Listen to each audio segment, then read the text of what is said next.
10월 16일에 공산당 대표대회가 20차 당대회가 열렸고 시진핑이 세 번째 연임을 했습니다. 시진핑이 세 번째 연임했다라는 것은 시진핑이 추구하던 공세적 외교 1대1로 중국의 꿈, 그리고 대미 항전, 여기에 대해서 중국 공산당이 시진핑의 손을 들어줬다는 거죠. 그러니까 이 사면임이 됐다라는 것은 기존에 해왔던 시진핑의 대외 전략과 시진핑의 정책이 적어도 5년간은 계속될 거라는 그런 큰 흐름을 나타내 주는 거고, 만약에 자기가 외교적 힘을 과시하거나 이럴 필요가 있다면 아마도 한국과 대만에 가장 먼저 그런 강경 의사를 비칠 가능성이 상당히 높기 때문에 우리가 굉장히 준비를 철저하게 해야 된다. 시진핑은 중국을 2049년 중화인민공화국 100주년이 되면 세계적 국가로 만들겠다는 거예요. 근데 뭘 가지고? 과학기술로 무장된 사회주의 국가를 만들어서 더 이상 미국의 압박, 국제 경제의 압박을 안 받겠다라는 게 시진핑의 생각입니다. 그걸 우리가 과학기술 사회주의라고 얘기합니다. 시진핑의 관점에서 보면 시진핑은 한 번 더 했고 중국의 강국화를 추구할 새로운 흐름을 부여받았어요. 그럼에도 불구하고 여러 가지 면에서 모택동식의 소위 강압정치로 돌아간 거 아니냐라는 의심을 많이 받고 있죠. 사실 시진핑은 중국을 건국한 모택동, 중국을 개혁하고 발전한 등소평, 그리고 새로운 중국, 새 시대의 중국을 건설하는 시진핑, 이렇게 삼두 체제를 형성을 한 거고, 어떤 의미에서는 마오쩌둥과 시진핑 시대를 만들어 놓은 거예요. 근데 이게 앞으로 어떻게 될지, 그거는 철저하게 중국인들이 선택하고 중국 공산당이 선택할 문제입니다. 우리가 여기에 대해서 왈가왈부할 필요는 없는데, 인류 정치 발전의 통례를 보니까 권력을 과도하게 집중하면 문제가 생기더라. 그래서 중국 내부에서도 그런 게 있죠. 이거 혹시 제2의 문화대혁명 같은 거 일어나는 거 아니야? 천안문 사태 같은 거 일어나는 거 아니야라는 걱정하는 세력도 있습니다. 그래서 지금부터가 이제 시진핑 3연임을 어떻게 끌고 갈 거냐. 시진핑은 말씀드렸다시피 국가 목표가 세계 최강의 국가가 되는 거예요. 물론 미국을 물리치고라는 말이 있지만 그 말은 절대 하지 않습니다. 세계에서 가장 큰 영향력을 발휘하는 국가가 되고 싶은데, 그게 경제력뿐만 아니고 군사력, 기술력까지도, 이 기술에는 사이버 기술까지 들어갑니다. 우주 환경에서도 세계 최강의 국가가 되겠다. 이거를 내세우고 여기에 대해서 국민들의 자긍심도 올라가고, 세계적 국가, 미국과 어깨를 나란히 하는 국가, 어쩌면 미국을 물리칠 수 있는 국가, 이런 거를 가지고 꿈을 불어넣고 있는 거예요. 그게 중국의 꿈입니다. 여기에 당연히 힘을 실어주자는 사람도 있고, 그렇게 독불장군식으로 가서 주변 국가들과 계속 충돌이 일어나는, 여러분들 늑대 전사 외교라고 들어보셨죠? 전랑 외교. 강공책을 쓰다 보니까 주변에 중국과 잘 지내는 국가들이 거의 없어요. 이렇게 해놓고 무슨 세계적 국가가 되겠느냐.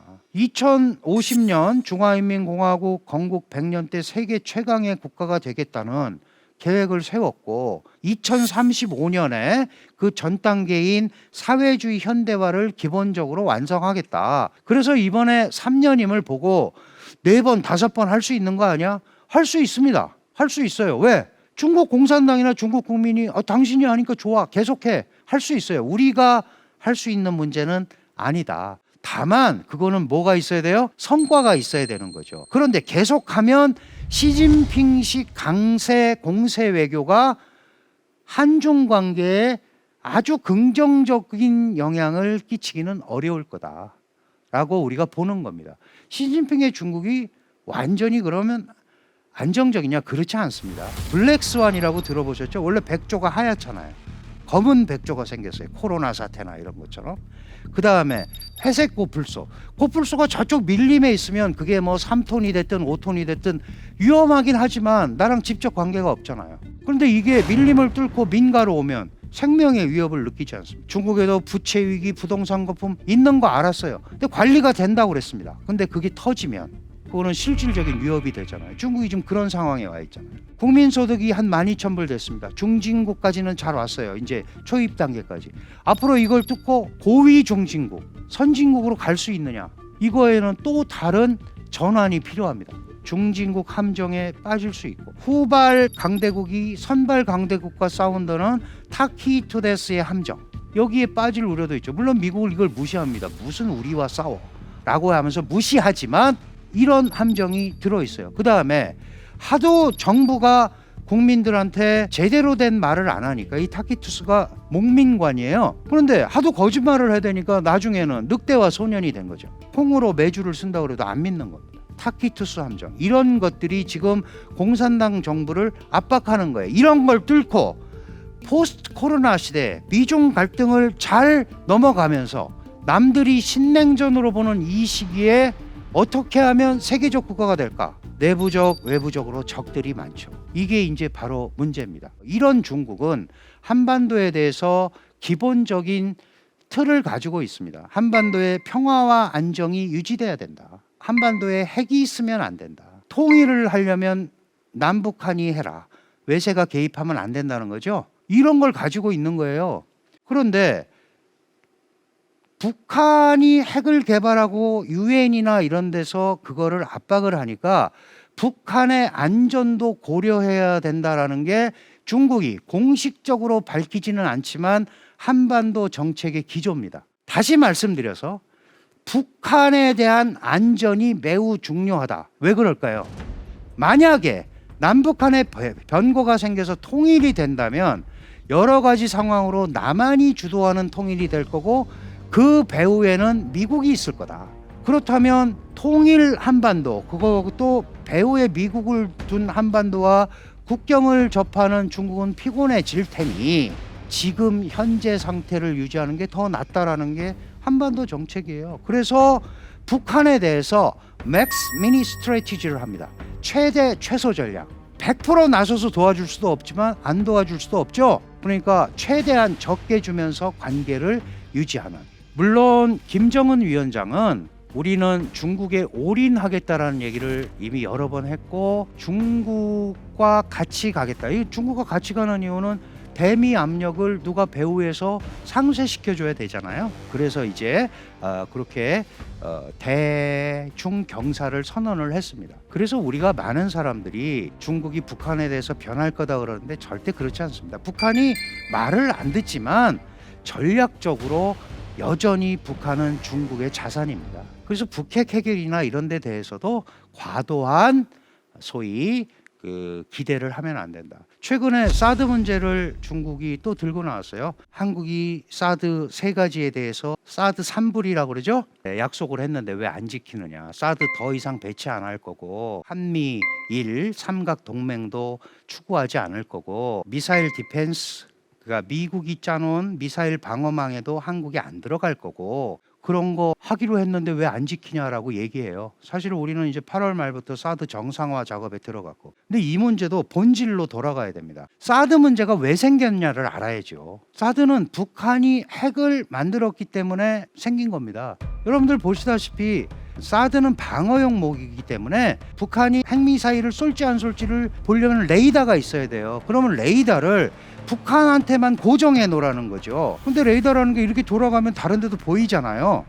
그러니까 3불 1한 레이더의 탐측 범위도 이쪽으로 돌리지 말고 고정해 놔라 이겁니다. 이거를 갑자기 최근에 다시 들고 나왔어요. 그러니까 사드 문제에 대해서 중국은 전혀 안 물러나겠다는 거죠. 한중 간에도 세계 외교의 기적으로 잘 왔다고 그러지만 여러 가지 문제가 있었습니다. 인권 문제를 둘러싼 탈북자 문제가 있었고요. 지금은 이런 거 많이 없어졌죠. 마늘 분쟁이 있었고, 고구려사 동북공정이 있었고, 서해 침입해갖고 불법 조업하고 이런 거 있었습니다. 다 미봉책으로 넘어갔죠. 앞으로도 지금 이어도라는 섬도 아니고요. 암초에 우리가 과학기술을 하고 있어요. 이것도 앞으로 충분히 요충지기 때문에 영토 문제화할 상황이 벌어집니다. 그리고 중국의 군용기들이 한국의 카디스 방공 식별구역을 제집 드나들듯이 왔다 갔다 하고 있어요. 원래 방공식별구역은 내가 간다고 통보만 해주면 해주게 돼 있어요, 국제법적으로. 근데 불법 진입을 하는 거죠. 그리고 더 결정적으로는 중국이 추구하는 1대1로와 미국의 인도태평양 전략 간의 고민을 하고 있다. 이거는 자연스럽게 미국이 쿼드라는 거, 그 다음에 오커스라는 거를 통해서 중국을 압박을 하고 있고, 중국도 여기에 벗어나기 위해서 자기 편을 만들고 있는, 빨갛게 돼 있는 게 중국 편이고요, 파란 게 서방, 미국 편입니다. 이 검은 것들이 뭐예요? 지금 양측이 자기 편으로 만들기 위해서 애쓰고 있는 지역들입니다. 이렇게 진영화가 되고 있는 거예요. 이게 한반도에서는 어떻게 나타나느냐? 한미일 북중러 구도로 자연스럽게 형성이 돼버린 거예요. 이것도 현실입니다. 우리가 피해가야죠. 그래서 이걸 어떻게 해야 되느냐? 차이나 리스크가 있습니다. 왜냐하면 한중 경제관계가 중요하니까 그거는 매우 이성적으로 접근을 해야죠. 그런데 그게 우리 맘대로 잘 안 되죠.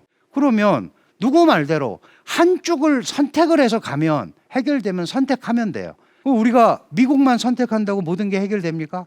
중국만 선택한다고 해결이 됩니까? 안 되는 거죠. 그렇다면 한국이 맨날 자주 섞인 말로 고래 싸움에 새우등 터진다 이런 얘기를 하면 안 되는 거죠. 한국같이 세계 9위의 무역액과 한류 파워를 가지고 있는 그런 새우가 어디 있습니까? 최소한 돌고래는 되잖아요.